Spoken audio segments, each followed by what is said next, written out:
Oi pessoal, tudo bem por aí?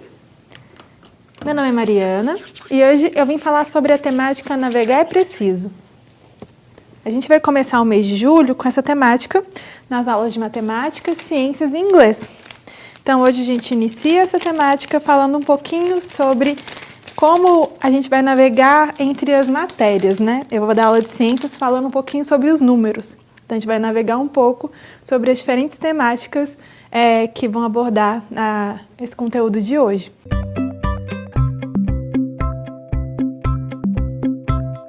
Agora vamos ver um número para navegar um pouquinho entre o universo da matemática e da ciência.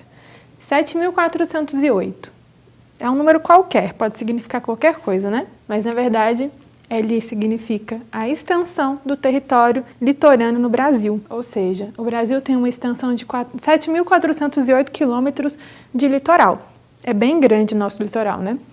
E aí, se a gente explorar um pouquinho mais esse número, a gente vai ver que 3.000 é um número que também está relacionado com o anterior. E o que significa esse número?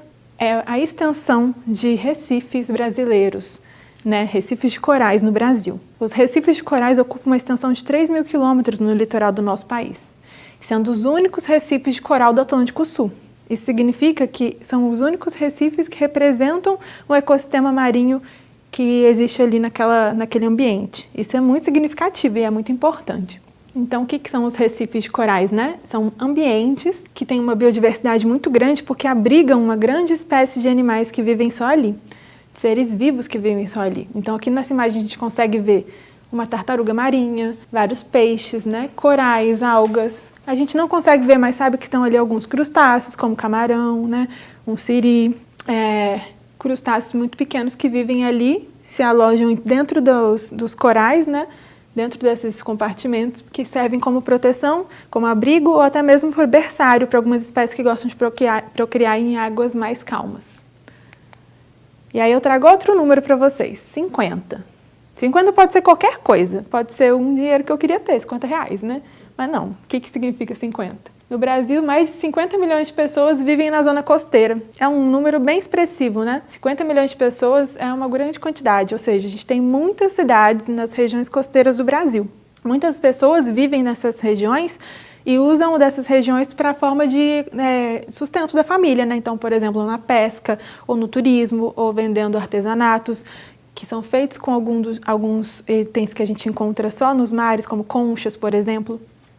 Então, são uma grande quantidade de pessoas, né? Lembrando que esse censo é do IBGE de 2010. Isso quer dizer que ele está desatualizado. Esse ano a gente não teve o censo de 2020, né, por causa da pandemia. Então, esse número pode estar muito maior.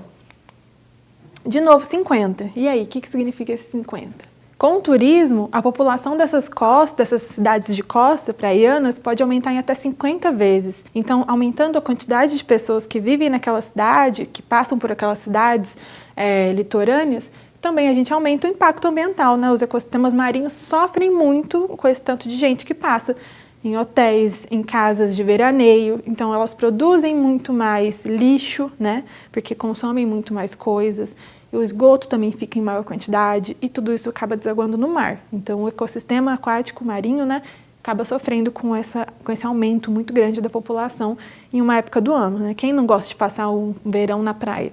As pessoas gostam de ir, mas a gente às vezes não pensa no impacto que essa viagem pode ter, né, em algum ambiente.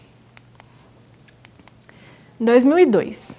2002 foi o ano que deu início ao monitoramento dos recifes de corais no Brasil. O que isso quer dizer? Que há muitos anos a gente já sabe da importância dos corais, né, dos recifes de corais, das espécies que vivem ali. Só que só em 2002 que existiu realmente um movimento de pesquisadores e biólogos que foram incentivados pelo governo, pelo Ministério do Meio Ambiente, a criar esse início nessa rede de monitoramento de recifes. É um projeto que hoje conta com muitos pesquisadores, onde todos os recifes de corais que estão no nosso território brasileiro são monitorados e a gente consegue perceber quais são os impactos ambientais, quais são as perdas e ganhos que estão acontecendo. É muito importante esse monitoramento, essa fiscalização. E apenas que agora é o número que eu vou trazer, foi um número tão expressivo e tão pequeno, né? Olha só, uma monoboia foi suficiente para iniciar o processo de invasão do coral-sol no litoral brasileiro. O que é o coral-sol? é um coral, obviamente, que veio de outro lugar. Ele invadiu o nosso território porque ele veio de outro lugar. Ele é originado do Oceano Pacífico e a gente aqui no Brasil, a gente é banhado pelo Oceano Atlântico, né? E o que é essa monoboia?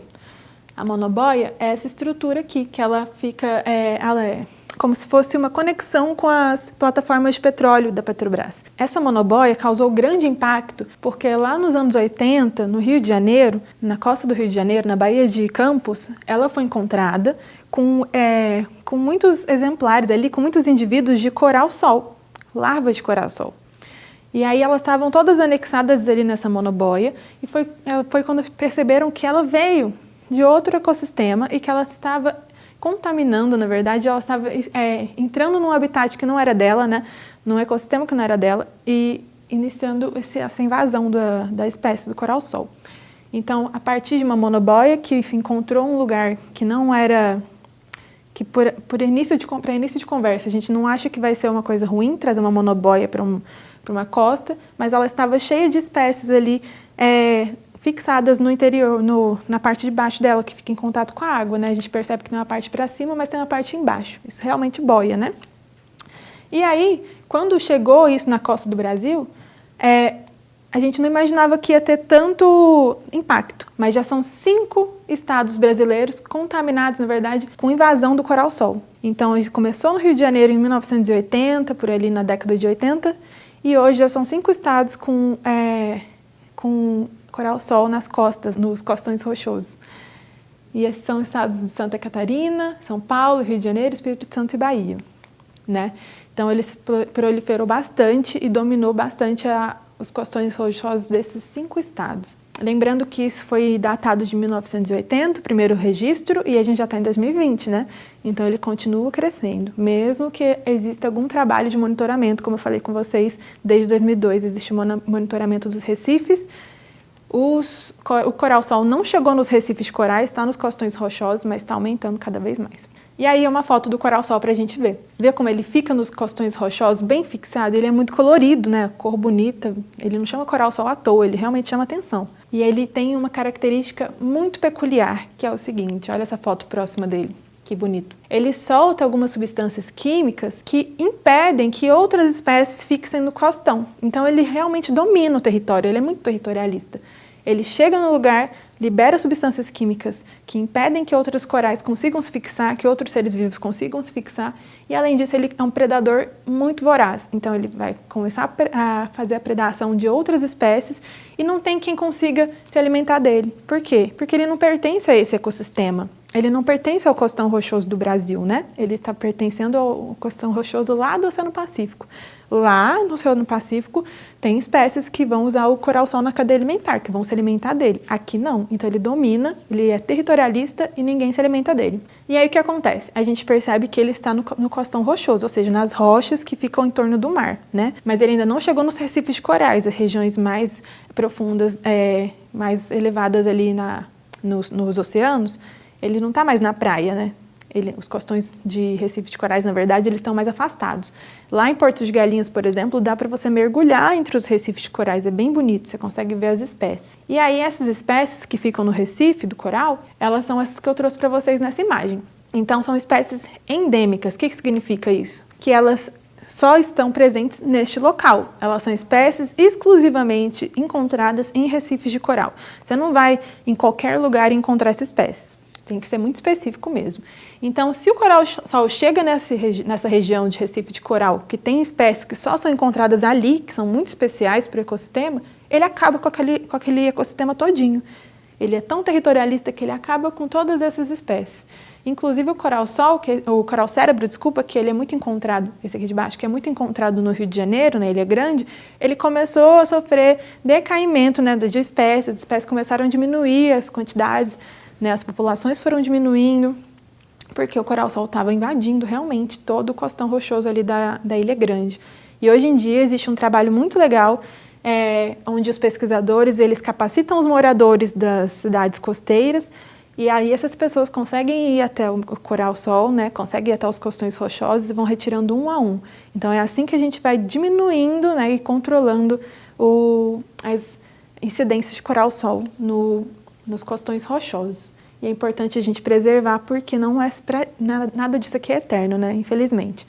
E são essas espécies de corais que garantem a biodiversidade, né? São um dos fatores que garantem a biodiversidade dos nossos oceanos, dos nossos recifes de corais. Inclusive, em Abrolhos, que é uma cidade no sul da Bahia, tem um parque nacional que é um parque aquático, né? Um parque marinho, na verdade, que ali é considerado um parque nacional de proteção, né?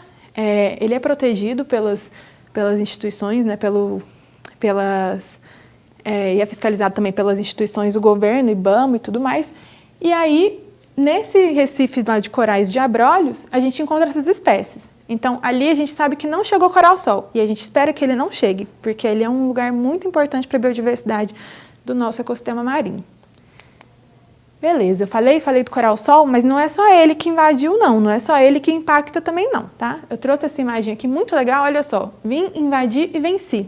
Espécies como o coral-sol são a segunda causa mundial de perda de biodiversidade. Desde 1600, 39% de todos os animais extintos tiveram o seu destino selado graças às espécies invasoras. 39% dos animais extintos, gente, isso é muita coisa. Se eu pego 100 animais que foram extintos, quase 40 foram por causa de outra espécie que fez o quê? Acabou com aquelas espécies que são que são encontradas apenas aqui nesse ambiente. Você pega uma espécie que veio de fora e essa espécie de fora consegue acabar com todo o ecossistema. Isso é muito expressivo, né? E aí, mais uma vez, os números mostrando pra gente como a gente pode estudar a ciência. E aí eu trouxe 3 exemplos muito legais. O javali, caramujo gigante africano e o capim anone. O que são esses 3 exemplos? Eles são muito expressivos porque em todas as aulas de ciência acaba que a gente fala de algum deles, né? O caramujo é muito falado, inclusive, porque ele veio para o Brasil em 1988, chegando em Curitiba numa feira gastronômica, onde queriam mostrar sobre um prato francês que se come caramujo, que é um caramujo diferenciado, né? Acho que se chama escargot, não é isso? E aí o escargot é um prato muito chique, né? Eles queriam trazer isso para o Brasil, para o sul do Brasil. O pessoal não gostou, achou a ideia horrível, falou não vou comer isso aqui e deixaram para lá. Só que, o que acontece? O caramujo, ele é desbravador, ele saiu acabando com as plantações, sem contar que ele começou a trazer doenças, tá? Então, se você encontra um caramujo gigante, esse bem grandão, expressivo, a indicação é você matar mesmo esse caramujo, é você ligar para um lugar que vai fazer o controle desses animais que são considerados pragas, você vai ligar para a zoonose, você vai fazer algum tipo de movimento, ou então você está desesperado, liga para o bombeiro, não toca naquele caramujo, porque ele pode trazer doença, tá? Uma das doenças que é muito grave que ele traz é a meningite, por exemplo. Além do caramujo, tem o capim. Capim anone, ele tem a mesma característica que o coral-sol. Ele produz uma substância química que vai impedir que outros capins, que outras vegetações cresçam naquele local. Então, ele vai predominar, ele vai dominar todo o local. E o javali, ele veio fugindo lá da Argentina. Levaram o javali para a Argentina, que também não é o território dele. Ele fugiu das fazendas que ele ficava. E nessa fuga dele, ele chegou no Brasil, chegou no Rio Grande do Sul. E ele é muito parecido com um porco. Já viu o Rei Leão? O Pumba é um javali. Então, é um animal muito expressivo, muito grande, né, e devastador. Ele acabou devastando várias fazendas, várias plantações e também acaba com algumas espécies nativas, tá? Hoje em dia, aqui no Brasil, o IBAMA legalizou a caça do javali. Então, você vai lá no IBAMA, faz um cadastro, né, tem toda uma burocracia que você tem que seguir para fazer esse cadastro e virar uma pessoa com certificado para a caça de javali, que são chamados de controladores. E aí, com essa caça é um tipo de controle para diminuir as espécies de javalis que estão aumentando cada vez mais aqui no Brasil. Aí eu trouxe essa imagem do javali para você ver como ele é. Parece um porquinho, né? Um porquinho selvagem. E aí ele começou a sua invasão pelo estado do Rio Grande do Sul e hoje ele já está em 563 municípios oficialmente afetados, ou seja, que tem dados realmente. Mas esse dado de 2016 pode ser que esteja muito mais avançado, tá, gente? E aí eu trouxe essa imagem aqui para a gente ver em relação à caça, né? As pessoas que querem fazer parte do controle de javali, que querem ser controladores, elas devem ter um cadastro feito direitinho, de acordo com as normas do IBAMA. E aí a gente já tem mais de 10 mil controladores registrados, mais de 40 mil, controladores registrados no Brasil. Lembrando que esses dados são de 2016. 2019, do ano passado, tá? Pode ser um pouquinho mais. Acho que não, na verdade, porque a gente está vivendo uma pandemia, imagino que as pessoas não estão saindo para caçar javali, né? E aí, as pessoas que caçam javali, elas não podem vender o javali, tá, gente? Tem legislação bem certinha, você pode consumir a carne, que é muito parecida com a carne de porco, mas não é interessante que se venda esse animal, porque a gente não sabe a procedência, né? Outras espécies são muito parecidas com o javali. Tem o porco doméstico, que a gente conhece bem, que é o porquinho rosa, que a gente vê em fazendas, né? Porco acelvajado, que também é bem parecido, né? Um porco de raça mais rústica, criado solto. Tem o javaporco, que é um cruzamento entre javali e o porco doméstico. E tem as espécies nativas, que são encontradas apenas no nosso território, nos nossos ecossistemas, que são o cateto e o queixada, sendo que o cateto está em todo o país e o queixada ele fica mais na região norte. Tá? O ecossistema que ele mais se agrada, que ele está incluído ali, são os ecossistemas da região norte. E por que eu trouxe essas imagens? Porque, infelizmente, na caça do javali, tem algumas pessoas que não estão instruídas o suficiente que acabam matando, né, caçando espécies nativas. E isso é muito perigoso e é muito ruim para nosso ecossistema também, porque você diminui ainda mais uma espécie que já está em perigo de extinção, por exemplo, né? E aí, olha que legal, eu falei desse tanto de nome, eu falei espécie, eu falei população, eu falei endêmico, eu falei ecossistema. Você conhece esses nomes todos? Então, calma, respira, pega o seu caderno que eu vou explicar sobre cada um desses conceitos. Agora é hora de prestar mais atenção ainda. Vamos ver essa imagem, Organização dos Seres Vivos. Aqui eu trouxe uma imagem, não sei se vocês conseguem perceber, mas aqui tem um animalzinho sozinho. Tá? Presta atenção, se não está conseguindo enxergar porque essa imagem não está boa o suficiente, confia na minha palavra. Aqui tem um animal sozinho e aqui tem esse mesmo animal junto com seus familiares, da mesma espécie. Na terceira imagem, eu tô enxergando aqui, mais ou menos, esses familiares da mesma espécie e alguns outros animais de outra espécie. Na quarta imagem, aqui nessa bolinha de cima, além desses animais eu vejo que tem uma chuva acontecendo, né? Tá pegando fogo no lugar. E a quinta imagem é o planeta Terra. Agora vamos entender o que cada uma significa? Vamos lá. Aqui, essa primeira imagem traz um indivíduo, ou seja, é um animal que está aqui representando a espécie dele. Ele é um indivíduo dessa espécie, tá bom? Indivíduo significa que eu estou falando de só um ser. Então, por exemplo, eu sou um indivíduo, tá? Sou um ser humano, indivíduo. Qual que é a minha espécie? Homo sapiens. Então, a minha espécie é Homo sapiens, eu sou um indivíduo, ok? Agora, nessa segunda imagem, eu trago a população. O que é a população? É quando eu junto os indivíduos da mesma espécie. Então, se eu estou aqui na sala de aula, né, com vocês, todos me assistindo, a gente é uma população de seres humanos, né? Então, uma cidade é feita por uma população. Quando na geografia a gente usa o termo população, a população está crescendo, porque a gente está falando de seres humanos. A gente não está falando de cachorro, a gente não está falando de gato, está falando de gente. Agora, se eu estou na minha casa com o meu cachorro, o meu gato, o meu periquito, o meu papagaio, são espécies diferentes, né? Então, nós somos uma comunidade. Percebe que na imagem eu tenho os animais da mesma espécie com outros animais de espécies diferentes? Então, quando eu tenho uma junção de espécies diferentes, grupos, comunidades, né? Significa que eu tenho várias populações de espécies diferentes que estão convivendo em algum lugar. O nome disso é comunidade, tá? E aí, quando eu tenho uma comunidade que está convivendo com, né, diferentes populações convivendo ao mesmo tempo, e junto a isso eu tenho os fatores abióticos, ou seja, eu tenho fatores ambientais que não são vivos, né? Que aqui eu vejo na imagem que é a chuva, ali um incêndio, né? O vento, a luz solar, pode ser um riacho. Isso eu chamo de ecossistema. Então, o que é o ecossistema? Uma junção de comunidades diferentes, sobrevivendo, né? Convivendo no mesmo ecossistema, porque ali elas vão encontrar a fonte de água que elas precisam, o alimento, a luz solar. Então, isso significa um ecossistema. Beleza? E um conjunto de ecossistemas, diferentes florestas, diferentes biomas, é o quê? Uma biosfera. Biosfera significa uma esfera, um círculo, né? De vida. Então, a gente está aqui na nossa biosfera planeta Terra, convivendo em diferentes ecossistemas que são formados por diferentes comunidades, que são formadas por diferentes populações, que são formados por diferentes indivíduos. Então, é um funil, né? Eu vou do maior para o menor. Então, vamos ver direitinho em relação a isso, começando o que são fatores bióticos e abióticos. Eu falei aquela hora, né, quando eu falei que o ecossistema é formado por fatores bióticos e abióticos. Mas o que é isso? As algas, corais, micro-organismos, peixes e gramas, que eu vejo aqui nessas duas imagens aqui, são fatores bióticos, ou seja, fatores vivos, né? Porque aqui eu estou vendo as algas dentro do oceano, eu estou vendo os corais aqui atrás, Os micro-organismos eu consigo ver? Não consigo, mas eu sei que eles estão em todos os lugares do planeta. Os peixes aqui eu vejo, a grama, tudo isso é vivo, é um ser vivo, né? São seres vivos, na verdade. Então, eles são fatores bióticos, fatores vivos daquele ecossistema. E quais são os fatores abióticos? A luz do sol, a água, o oxigênio, gás carbônico, rocha, solo, ou seja, tudo aquilo que eu preciso para viver, mas que não são seres vivos, tá bom? Então, fatores abióticos, abióticos. O prefixo a, que veio antes da palavra, é um prefixo de negação. Se ele nega que existe vida, é que ele afirma que tem vida, tá bom? E o indivíduo, então? Já que eu acabei de explicar tudo isso, você entendeu o que é o indivíduo? O que é o indivíduo?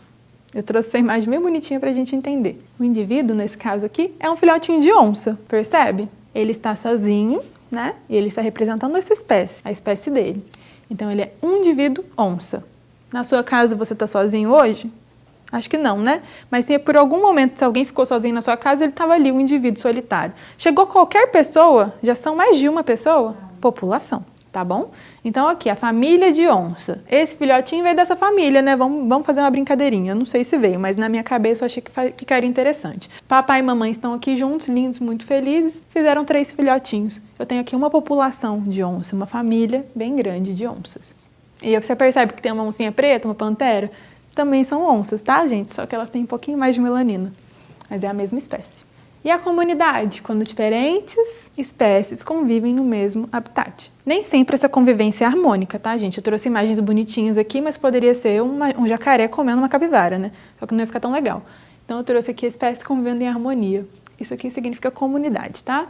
A comunidade, então, ela vai trazer diferentes espécies que convivem no mesmo habitat. Como é que eu penso numa savana, por exemplo? Eu sei que numa savana todos esses organismos vivos aqui, todos esses indivíduos de diferentes espécies vivem nessa mesma savana. Não de maneira harmônica dessa forma, né, gente? Eu digo que é harmônico porque está equilibrado. Os animais que devem comer alguns animais estão fazendo esse papel e os animais que devem servir de fonte de alimento para esses outros animais também estão fazendo esse papel. Então, por exemplo, as plantas estão fazendo o papel de armazenar energia para os herbívoros que estão sendo fonte de alimento para os carnívoros. Isso é viver em harmonia numa floresta, né? No ecossistema. Então, essa comunidade aqui é a comunidade que vive no ecossistema savana. Então, o que é o ecossistema? É o local onde as comunidades vivem, tá? Aqui eu trouxe o ecossistema Pantanal. No Pantanal, eu encontro onça, eu encontro arara azul, eu encontro diferentes espécies de peixes em locais como esse, né? De muitos lagos, né? De muita fonte de água. É bem bonito, né? Além de ecossistema terrestre, eu também tenho ecossistemas aquáticos. Olha o ecossistema marinho, que bonito. Aqui eu tenho umas espécies de corais, de algas, peixes, eu tenho répteis, né, como a tartaruga. Aqui nesse ecossistema já é um ecossistema antártico, né? É um ecossistema de um lugar mais frio, mais específico. Tem espécies que sobrevivem nesse ecossistema, elas estão adaptadas para esse ecossistema. E também tem o ecossistema mangue, um exemplo muito bonito, né? Eu posso encontrar aves do mangue, né? Crustáceos que vivem em mangue, ou seja, são animais adaptados para viver nesse ecossistema. Diferentes ecossistemas formam o quê? A biosfera, que é nossa grande esfera de vida, nosso planeta. Muito bonito tudo isso, né, gente? Quando caiu o meteoro na Terra, lá no Golfo do México, todos os dinossauros foram extintos. Você sabe disso, né? Mas não foi do nada. Não foi o meteoro caiu e acabou. Como é que foi a história? Vem cá ver essa imagem. Veja aqui os dinossauros e os meteoros caindo, que é uma representação digital, né? Porque naquela época não tinha fotografia. Quando os meteoros caíram, eles caíram no Golfo do México e ali subiu uma grande nuvem de enxofre, muito densa. E ela ficou pairando no ar por muito tempo. Ela pairou tanto tempo e era tão densa que os raios solares não conseguiam chegar até o solo na Terra. E aí o que acontece? Quem precisa dos raios solares para produzir o seu próprio alimento? As plantas, né? Então as plantas pararam de fazer fotossíntese porque não chegava a luz do sol. Com isso, as plantas morreram. Quem se alimenta de plantas? Os dinossauros herbívoros, os pescoçudos, né? Eles tinham alguma planta para comer? Não tinham. O que aconteceu com eles? Morreram. Quem se alimentava dos dinossauros herbívoros? Os dinossauros carnívoros, como o Tiranossauro Rex. Eles tinham alguém para comer? Não tinha. O que aconteceu com eles? Morreram. Então, por causa de um fator que aconteceu aleatoriamente, que foi o meteoro que caiu, não foi nada artificial, ele caiu, foi natural, toda uma espécie foi devastada, tá? E depois de muito tempo, essa nuvem de enxofre foi se dissipando, foi voltando ao que era antes, e as espécies que conseguiram sobreviver a esse grande impacto começaram a reinar, porque antes os dinossauros reinavam. E aí veio uma nova era, onde quem reinou depois de dinossauros foram os mamíferos, que ficaram escondidinhos embaixo das suas tocas, e depois que passou todo esse momento, eles conseguiram estipular um novo reino, né? Onde hoje em dia, até hoje, os mamíferos são os que reinam. Por exemplo, a gente fala que o rei das florestas da selva, o leão, não é? Que é um mamífero. Então, beleza, eu trouxe tudo de conceito, esse tanto de explicação, você está sabendo legal, você está muito esperto, e a gente vai responder alguns exercícios agora, tá? Prepara aí. Então vamos responder esse exercício e ver se vocês entenderam muito bem o que eu falei. Os seres vivos são separados, na verdade, né, em diferentes níveis de organização. Quando falamos em um conjunto de seres vivos da mesma espécie, que ocupam a mesma área geográfica, referimos-nos a qual nível? Então atenção, um conjunto de seres vivos da mesma espécie vivendo na mesma área. Eu estou falando de espécimes? São espécies? Eu estou usando algum nome no latim? Não. Então já corta. População. O que é população? População não é isso? Quando a gente está com vários indivíduos da mesma espécie, numa área geográfica em comum, como, por exemplo, na sala de aula, são todo mundo do Homo sapiens, todo mundo é ser humano, todo mundo no mesmo lugar, não é população de gente? Então é isso, gente. Na letra B eu já encontrei a resposta. Por que na comunidade? Porque a comunidade ela fala de espécies diferentes, então a gente já mataria aí. Por que não é ecossistema? Que também fala de espécies diferentes vivendo num habitat com fatores não bióticos, né? Não falei nada disso na questão. E a biosfera é uma grande bola cheia de vida, que é o nosso planeta. Então a gente fica com a letra B. Número 2, vamos lá. Considere as frases a seguir.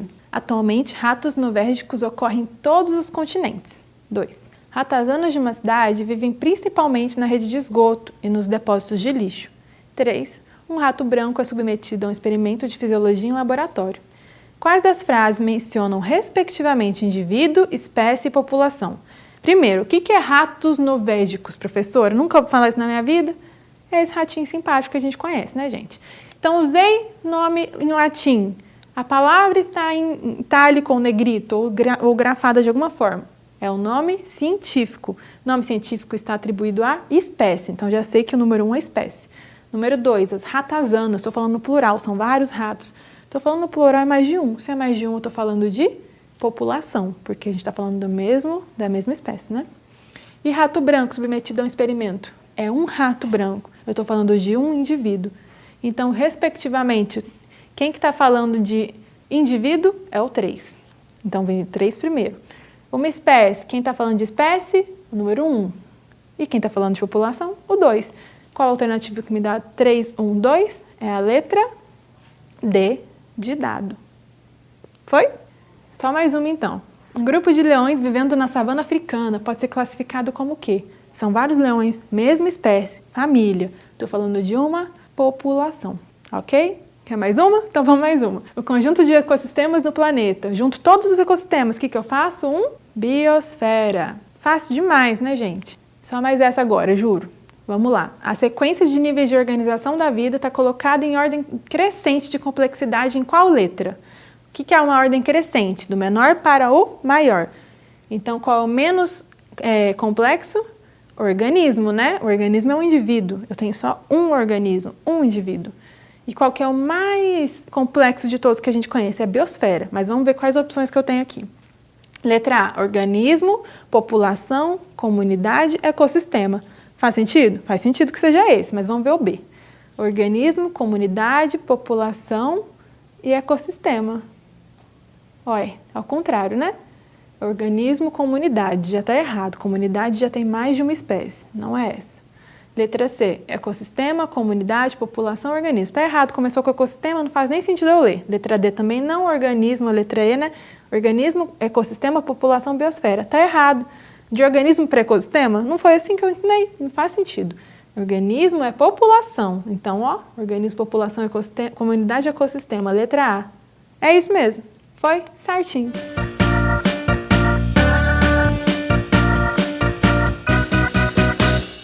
Tenho certeza que você respondeu tudo certinho, né? Se achou difícil, volta um pouquinho aí no vídeo, faz de novo, Tem as atividades que eu deixei lá no portal Escola em Casa também. Toda semana vocês estão recebendo atividade para fazer e isso vai ser muito bem trabalhado de acordo com os seus estudos em casa, tá bom? Não desespera, tudo muito tranquilo. Espero que você tenha gostado. Daqui pra frente vocês vão ter aula de matemática e de inglês com a mesma temática na VHE Precisa e vocês vão ter muito tempo para estudar ainda, tá, gente? A gente se encontra logo menos. Um beijo e até mais!